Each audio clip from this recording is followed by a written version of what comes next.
15 वचन, एसाव ने कहा, तो अपने संग वालों में से मैं कई एक तेरे साथ छोड़ जाऊं? उसने कहा, यह क्यों? इतना ही बहुत है कि मेरे प्रभु की अनुग्रह की दृष्टि मुझ पर बनी रहे। 16 वचन, तब एसाव ने उसी दिन सेईर जाने को अपना मार्ग लिया।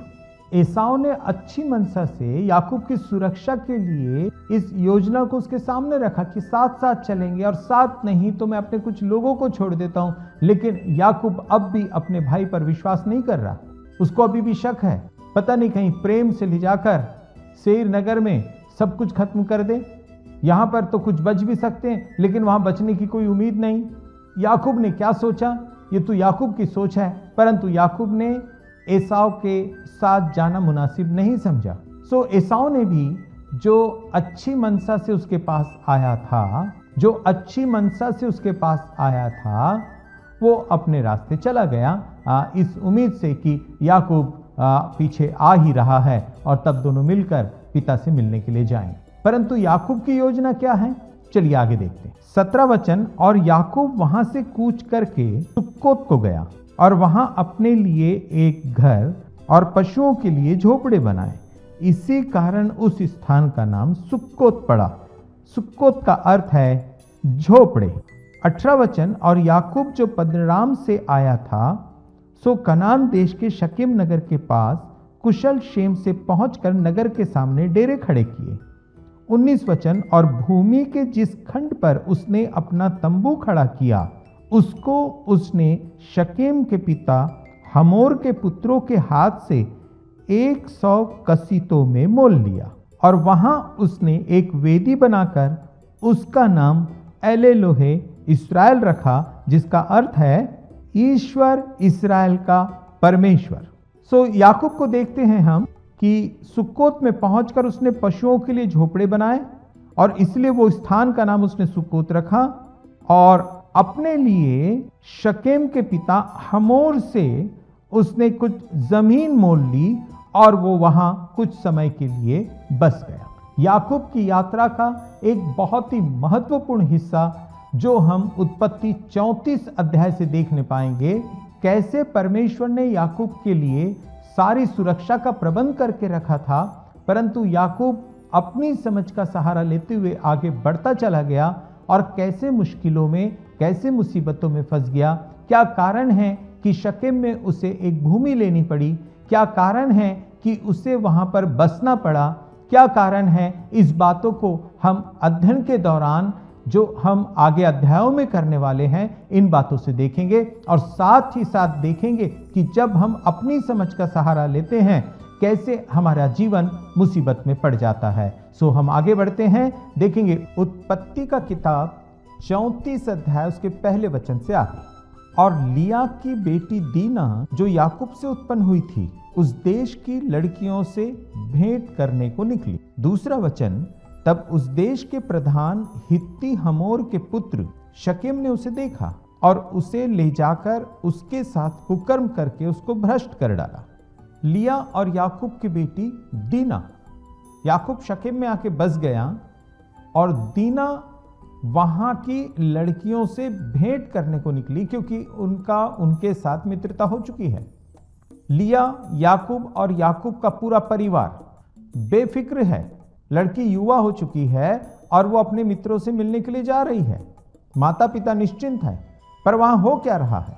आपने और मैंने दूसरे वचन में देखा, वहां के प्रधान जिसका नाम हमोर है, उसके बेटे शकेम ने दीना के साथ गलत व्यवहार किया। अगर दीना की तरफ परिवार के लोगों का ध्यान होता, उसे स्वतंत्रता मिलनी चाहिए, लेकिन इतनी नहीं कि जिंदगी बर्बाद हो जाए। माता पिता अपने बच्चों के पीछे न पड़े, उन्हें आजादी से अपने जीवन को जीने दे, पर इतनी आजादी नहीं कि उस आजादी के बदले वो गुलामी की अवस्था में चले जाए। दीना भ्रष्ट हो गई। अब देखते हैं, एक गलती जो माता पिता से शुरू हुई, उनके बच्चों से शुरू हुई, और ये पूरा परिवार और पूरा समाज तक कैसे फैल जाती है, इस गंभीर बात को हम लोग देखेंगे। तीसरा वचन, तब उसका मन याकूब की बेटी दीना से लग गया और उसने उस कन्या से प्रेम की बातें की और उससे प्रेम करने लगा। शकेम को दीना से अब लव हो गया। आजकल आप सब जानते हैं ये बीमारी बड़ी तेजी से समाज में फैली हुई है और जो सिर्फ एक व्यक्ति को नहीं परंतु उस व्यक्ति के साथ साथ उसके परिवार को, उसके घराने को भी खराब कर देती है, बर्बादी की तरफ लेकर चले जाती है। क्या यह सत्य है? हम दीना के, याकूब के और लिया के जीवन से चलिए देखते हैं। 4वां वचन, और शकेम ने अपने पिता हमोर से कहा, मुझे इस लड़की को मेरी पत्नी होने के लिए दिला दे। 5वां वचन, और याकूब ने सुना कि शकेम ने मेरी बेटी दीना को अशुद्ध कर डाला है, पर उसके पुत्र उस समय पशुओं के संग मैदान में थे, सो वह उनके आने तक चुप रहा। याकूब बहुत समझदार है। जब उसने ये बात को सुना कि दीना अशुद्ध हो गई है, वो अपने बेटों के आने तक खामोश है, वो चुप है। अगर वो बोलता भी है तो उससे होगा क्या? याकूब की ही बेइज्जती। याकूब इस बात को समझता है कि अभी इस समय मुझे खामोश रहना है और जो भी काम करना है बड़ी खामोशी से करना है। 6वां वचन, और शकेम का पिता हमोर निकलकर याकूब से बातचीत करने के लिए उसके पास गया।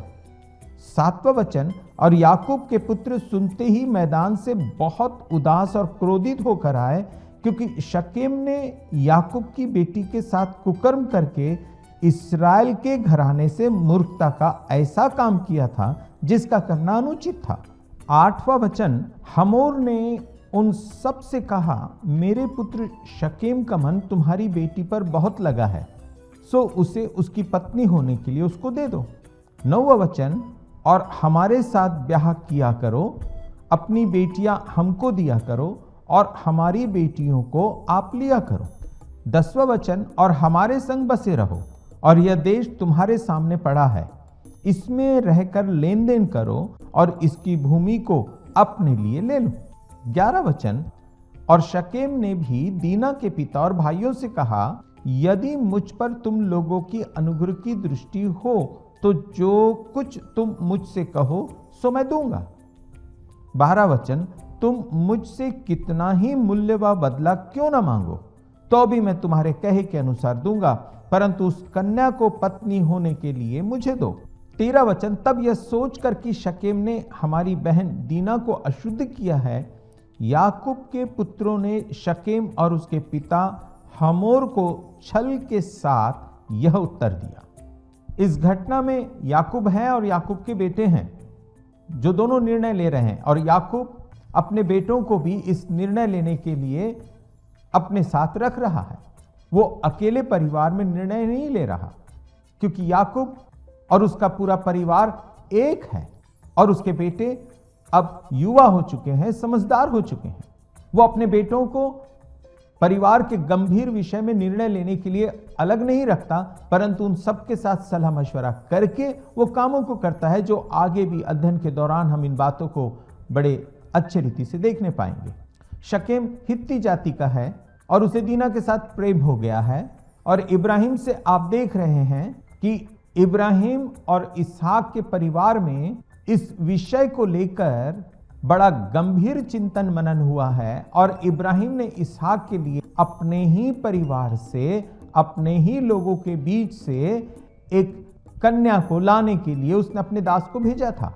इसहाक के जीवन में देखे, उसके बेटे एसाव ने हित्ती लड़कियों से ब्याह किया, जिसके कारण इसहाक और रिबका को बहुत दुख पहुंचा, उनका मन खेदित हुआ।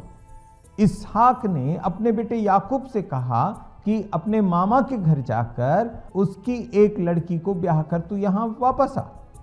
परमेश्वर पिता को देखे अदन की वाटिका में आदम के लिए जब उसके जैसा कोई नहीं मिला, तो उसने उसकी पसली निकालकर एक स्त्री का निर्माण किया, और वो स्त्री उसकी समानता और उसके स्वरूपता में थी।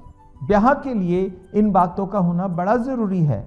एक विचारधारा, एक समाज, एक ही परमेश्वर, एक ही विश्वास और एक ही दर्शन का होना बहुत जरूरी है। ये बात याकूब ने अपने बुजुर्गों से सीखा, उसके बेटों ने भी इन बातों को अपने बुजुर्गों से सीखा, और वे लोग अब यहां पर इस घटना के कारण हित्ती लोगों से छल कर रहे हैं, हमोर से छल कर रहे हैं और शकेम से छल कर रहे हैं। जो निर्णय याकूब के बेटे ले रहे हैं वो निर्णय सत्य नहीं है, उसके पीछे उन्होंने कोई दूसरी योजना बना रखी है जिसे हम लोग अध्ययन के दौरान देखेंगे। 14 वचन कि हम ऐसा काम नहीं कर सकते कि किसी खतना रहित पुरुष को अपनी बहन दे, क्योंकि इससे हमारी नामधराई होंगी। 15 वचन इस बात पर तो हम तुम्हारी मान लेंगे कि हमारी नाई तुम में से हर एक पुरुष का खतना किया जाए। 16 वचन तब हम अपनी बेटियां तुम्हें ब्याह देंगे और तुम्हारी बेटियां ब्याह लेंगे